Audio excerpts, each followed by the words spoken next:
નવસારીમાં 2 દિવસ અગાઉ જૂનાથાણા નજીકની માતંગી બેકરીમાં કાઉન્ટર પર મૂકેલ રોકડા ₹1.25 લાખનું પાકીટ તફડાવીને મદ્રાસી પિતા પુત્ર મોપેડ પર ભાગી છૂટ્યા હતા, જેને નવસારી એલસીબી પોલીસે શહેરમાં લાગેલા સીસીટીવી કેમેરાના ફૂટેજને આધારે ગણતરીના કલાકોમાં NH-48 ખડસુપા બોર્ડિંગ પાસેથી દબોચી જેલના સળિયા પાછળ ધકેલી દીધા હતા.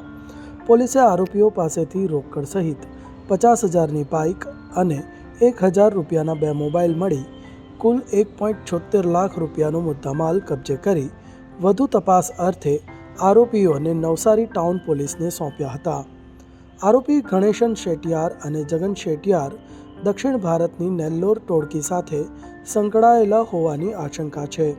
જોકે બંને પિતા પુત્ર દુકાન, બેંક જેવા સ્થળોએથી રોકડ ભરેલ પાકીટ તફડાવવામાં માસ્ટરી ધરાવે છે.